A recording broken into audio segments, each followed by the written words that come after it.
اب بات کرتے ہیں ایک اور اشتعال انگیزی کی جو کہ پاک افغان سرحد پر جاری ہے، اور اس سلسلے میں ایک اور اشتعال انگیز بیان افغان ڈیفنس منسٹر کی طرف سے سامنے آیا کہ اگر کابل کو ہٹ کیا جاتا ہے تو اسلام آباد کو ہٹ کیا جائے گا۔ اس کا جواب ہمارے وزیر دفاع خواجہ آصف نے بھی اپنے ایکس اکاؤنٹ پر دیا ہے۔ لیکن سیٹھی صاحب، مین وائل چائنا کے اسپیشل جو نمائندے ہیں افغانستان کے لیے، وہ امیر خان متقی صاحب سے بھی کابل میں ملے ہیں اور انہوں نے کہا ہے کہ آپ اپنی ٹینشنز ریزالو کریں۔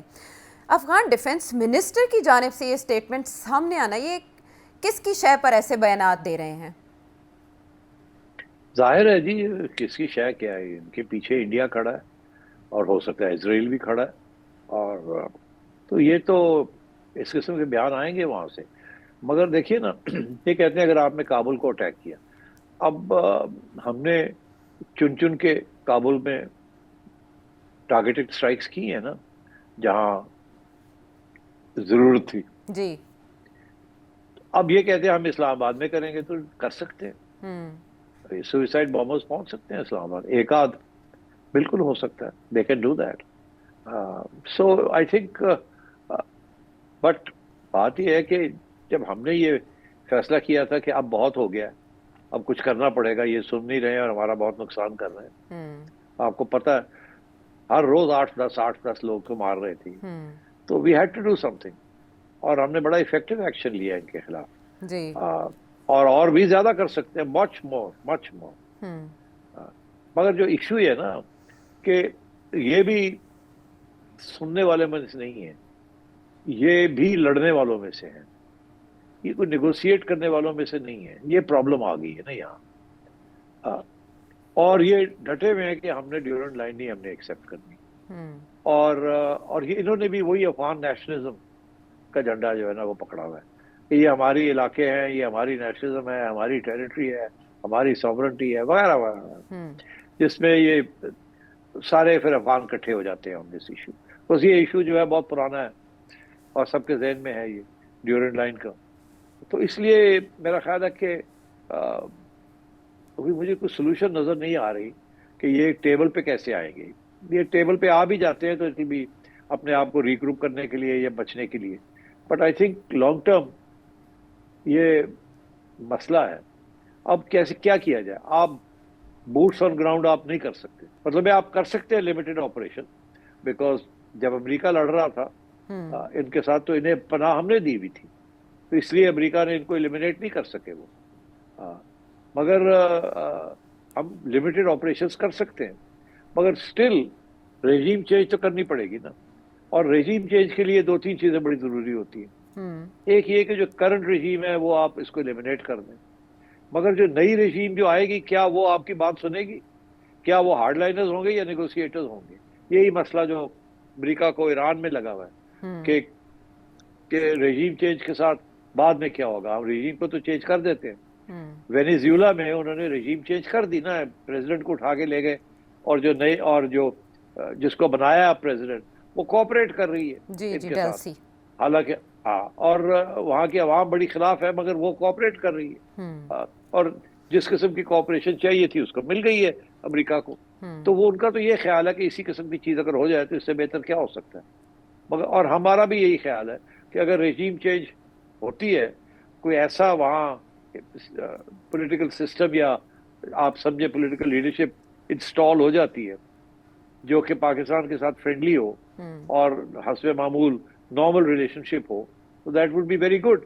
مگر مسئلہ کیا ہے؟ مسئلہ یہ ہے کہ یہی کوشش کی تھی امریکہ نے، پہلے وہ کرزئی صاحب کو لے کے آئے، پھر اس کے بعد غنی کو لے کے آئے، اور وہ کامیاب نہیں ہوئی، بیکاز طالبان جو تھے انہوں نے اپنی جنگ نہیں چھوڑی، اور وہ جو 2 لیڈرز آئے تھے انہوں نے وہ they failed to create a consensus, انہوں نے سپورٹ بیس اپنا نہیں بڑھا سکے وہ، اور جنگ جو تھی وہ کامیاب میں اس میں نہیں کامیابی ہو رہی تھی، تو کیا ہم کامیاب ہو جائیں گے if we do something like this؟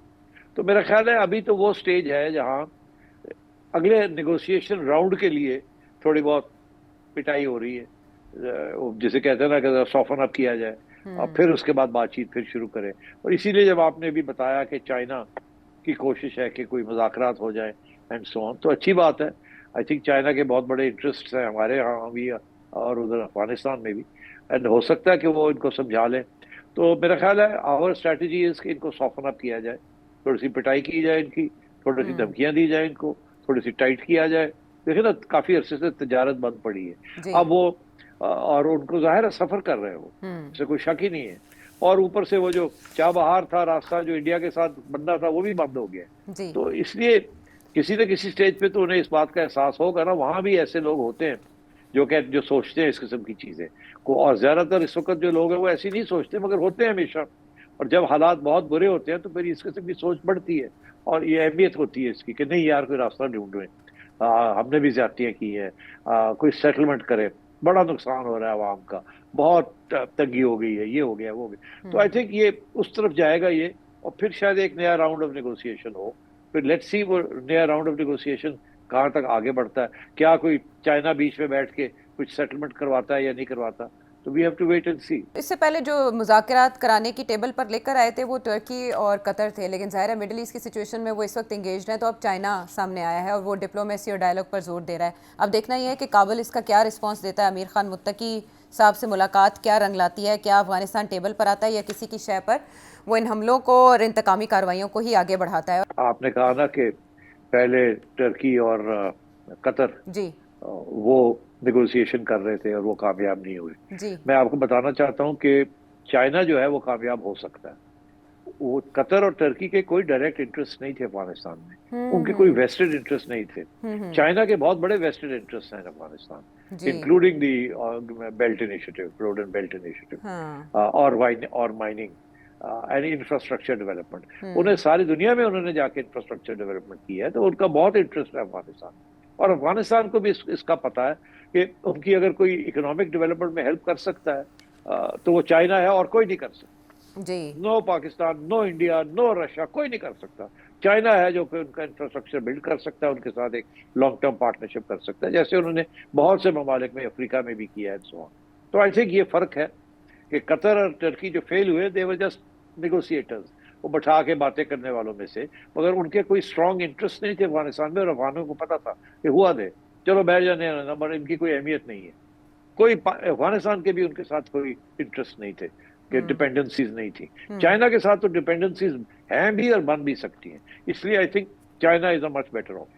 اچھا ہوا یہ فرق واضح ہو گیا. ہم نے دیکھا کہ چائنا ہی تھا جس نے افغانستان میں اپنا پہلا سفیر بھی بھیجا خیر سگالی کے طور پر، اور اب بھی جس میٹنگ کا میں حوالہ دے رہی ہوں کہ چائنیز نمائندے ملے ہیں امیر خان متقی سے، تو اس میں جو باہمی روابط ہیں چائنا اور افغانستان کے، ان کو بھی وسعت دینے پر بات ہوئی ہے. تو یہ بات آپ کی بات کو، آپ کے انالیسس کو افرم کرتی ہے کہ چائنا کردار ادا کرنے کی پوزیشن میں ہے کہ وہ ڈیفیوز کر سکتا ہے ٹینشنز پاکستان اور افغانستان کے درمیان، اور یہ بات حوصلہ افزا ہے. آگے بڑھتے ہوئے ناروے سے شامل کرتے ہیں عزت سبحانی کا سوال. دنیا کا کوئی بھی ملک ہو، وہ کسی بھی بر اعظم میں ہو، یورپ، امریکہ، کینیڈا، آسٹریلیا، یہ تمام ملک جو ہیں یہ عوام کے ٹیکس کے پیسوں سے چلتے ہیں. اور جس ملک میں عوام ٹیکس نہ دے وہاں پہ وہ ملک کا مقروض ہو جانا اور وہاں پہ سارے مسائل پیدا ہونا ایک بڑی فطری سی چیز ہے. پاکستان میں جب تک سیاسی گورنمنٹ رہی تو اس کے بارے میں ہم کہہ سکتے ہیں کہ جو ان کی مجبوریاں ہوتی ہیں وہ ٹیکس کے نظام کو صحیح نہیں کر سکتے. لیکن پاکستان میں 3 دفعہ 1 دہائی کے لیے فوجی عامر بھی حکومت میں آئے جن کی کوئی مجبوری نہیں تھی. تو کیا وجہ ہے کہ انہوں نے ٹیکس کے نظام کو ٹھیک نہیں کیا، اور جو کاروباری طبقہ ہے جہاں سے اصل ٹیکس آ سکتا ہے ان سے ٹیکس وصول کرنے کا نظام ٹھیک نہیں کیا. کیونکہ اگر وہ نظام ٹھیک ہو گیا ہوتا تو نہ آج پاکستان جو ہے وہ IMF کے ہاتھوں مقروض ہوتا، اور نہ یہاں پہ یہ مہنگائی ہوتی اور نہ یہ سارے مسائل ہوتے ہیں.